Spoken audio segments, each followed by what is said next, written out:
Ndugu yangu na rafiki yangu, mpenzi mtazamaji, msikilizaji na mfuatiliaji wa mahubiri haya, karibu sana katika somo muhimu la siku hii ya leo. Somo ambalo linasema msaada wa Kristo katika vita. Msaada wa Kristo katika vita. Tuombe. Mungu wetu na Baba yetu wa mbinguni, asante tena kwa ajili ya kuwa nami kuanzia sasa. Uwe nami mpaka mwisho, kwa jina la Yesu, amina. Rafiki yangu, umewahi kupitia changamoto nzito ukiwa bila mtu yeyote wa kukutia moyo? Umewahi kupitia maumivu makali, hakuna hata mtu mmoja anayekufariji? Umewahi kupitia mazingira ambayo hakuna hata mtu mmoja anayetambua huzuni yako? Kama umewahi kupitia katika mazingira mojawapo kati ya hayo, wewe ndiye ambaye unaweza ukawa unafiti kwa ajili ya somo la siku hii ya leo. Somo la siku ya jana ilieleza ya kwamba tuko katika vita, na tuligundua ya kwamba tunaye Yesu. Lakini somo la siku hii ya leo ni somo ambalo linatuambia ya kwamba ni ukweli kwamba uko vitani, lakini hauko peke yako. Hauko peke yako.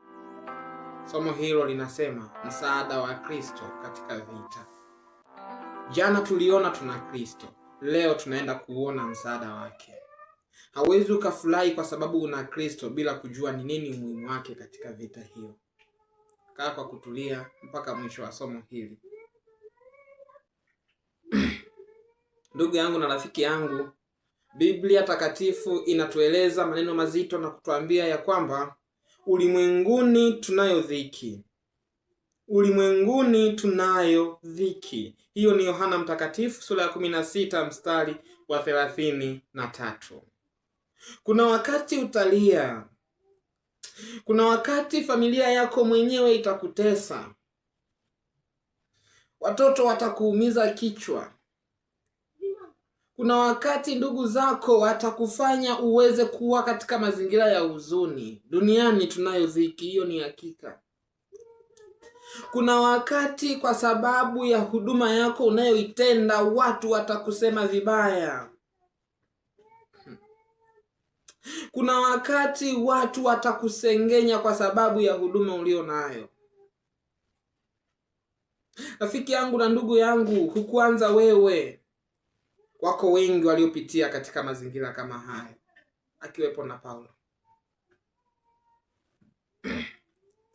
Paulo katika mazingira hayo yote, alipokuwa akiwaona waumini wakipata shida hivyo, aliwaambia maneno haya ambayo inawezekana hayakueleweka na inawezekana hata kwako pengine hutayaelewa. Waefeso sura ya 2 mstari wa 13, Paulo anawaambia mmekuwa karibu kwa damu yake Kristo. Maana yake ni nini? Vita ni halisi. Maana yake hiyo vita ipo. Vita ipo. Ndio maana anasema ulimwenguni mnao dhiki. Lakini kwa sababu tuko karibu na Kristo kupitia damu yake, msaada wa kuwa karibu na Kristo ni hakika. Hiyo ndio inayonitia moyo ya kwamba japokuwa tuko katika dunia yenye dhiki, tuko katika dunia yenye maumivu, shetani anatutesa, anatuumiza kichwa, hatuna amani, lakini tuko karibu na Kristo aliyeshinda. Haleluya. Shetani anataka ukae na wazo hili dhaifu sana kichwani mwako. Anataka ukae huku ukisema ya kwamba mimi niko peke yangu, mimi niko mwenyewe, mimi ninapaswa kutegemea akili yangu. Naomba nikwambie ni uongo. Kristo yuko pamoja nawe.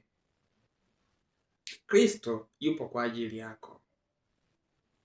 Na Kristo huyo anaenda kutoa misaada muhimu sana kwa ajili ya vita unayopitia. Na msaada namba 1, amani katikati ya vita.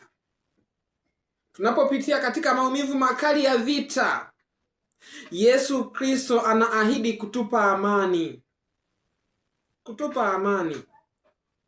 Hakuna kitu kigumu kama kutoa amani kwa watu wanaopigana, wanaoumia, wanaopitia katika maumivu. Yesu Kristo anawaambia ya kwamba katika kitabu hicho cha Yohana Mtakatifu sura ya 16 mstari wa 33 anasema, nimewaambieni mpate kuwa na amani ndani yangu. Kristo anawaambia wanafunzi wake ya kwamba nimewaambieni mpate kuwa na amani ndani yangu. Ulimwenguni mnao dhiki, lakini jipeni moyo, mimi nimeushinda ulimwengu.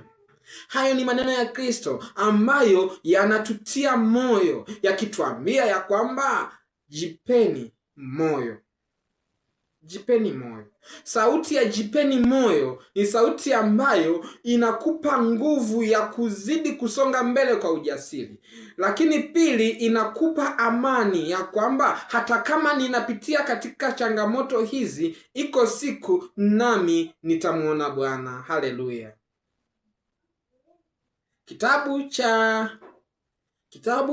cha Yohana Mtakatifu sura ya 14 mstari wa 27, pia Biblia inasema maneno haya, amani nawaachieni, amani yangu nawapa, msifadhaike mioyoni mwenu, wala msiwe na woga. Sikia rafiki yangu, sikia ndugu yangu, sikia rafiki yangu. Amani ya Yesu sio kutokuwa na shida, ni kuwa na utulivu katikati ya shida. Narudia hii statement, narudia hii sentensi. Amani ya Yesu Kristo sio kutokuwa na shida, ni kuwa na utulivu katikati ya shida. Kama umenielewa, sema amina. Kwa sababu anasema mimi nimeushinda ulimwengu. Kama jenerali wako ameshinda, ni hakika na wewe utashinda. Msaada namba 1 wa Yesu Kristo katika vita ni amani yake mwenyewe ambayo anatupatia. Msaada namba 2 ni mamlaka ya Yesu Kristo. Mamlaka aliyonayo Yesu, kwa sababu tuko ndani ya Yesu, mamlaka ya Yesu yanakuwa juu yetu pia. Luka 10 mstari wa 19 anasema, nimewapa mamlaka ya kukanyaga nyoka na nge na nguvu zote za yule adui, wala hakuna kitu kitakachowadhuru. Katika safari yako ya vita ya kiroho, Yesu Kristo anasema ametupa amri. Hii amri aliyotupa hapa ni ile amri ya utume wetu mkuu wa enendeni mkawafanye mataifa yote kuwa wanafunzi. Ule wito ulianzishwa na amri mwanzoni. Na hiyo amri ndiyo hiyo anayosema hapa ya kwamba ametupa amri ya kukanyaga nyoka na nge na nguvu zote za yule adui, wala hakuna chochote kitakachotudhuru wala kitakachotusumbua. Rafiki yangu na ndugu yangu, naomba nikwambie ya kwamba Yesu Kristo alipambana mpaka mwisho. Na kwa sababu Yesu alishinda, ni hakika na sisi tutashinda, kwa sababu mamlaka aliyokuwa nayo Yesu Kristo ameweka ndani yetu. Mamlaka aliyokuwa nayo Yesu Kristo kwa sababu yako ndani yetu, na sisi ni hakika tutashinda. Tutashinda. Ndugu zangu na rafiki zangu, kuna namna muhimu sana za kuwa upande wa Kristo. Nitawezaje kuwa upande wa Kristo? Kwa sababu tumeona ya kwamba kuwa upande wa Kristo kuna maana. Basi ni muhimu tujue namna gani ya kuwa upande wa Kristo. Jambo la kwanza ni kuwa na imani. Yohana 3:15 anasema, ili kila aminie awe na uzima wa milele. Tunapokuwa na imani kwa Kristo ni namna ya kuwa sehemu ya Kristo. Kama hauko sehemu ya Kristo, bila shaka hautamwamini. Ninaongea na watu ambao hawako sehemu ya wale wanaomwamini Kristo. Kuna jamii ya Wabudha, Waislamu, Wahindu, Wayahudi hawamwamini Kristo kwamba ndiye Bwana. Naomba nikwambie ya kwamba kama humwamini Kristo kama Bwana na Mwokozi wa maisha yako, vita ya kiroho utashindwa. Yohana 3:15 anasema, ili kila aaminie awe na uzima wa milele. Kama unahitaji uzima, wa milele. Sharti namba 1, umwamini Yesu. Mwamini Yesu. Hiyo ndiyo namna ya kuwa sehemu ya Kristo. Mwamini Yesu. Mwamini Yesu.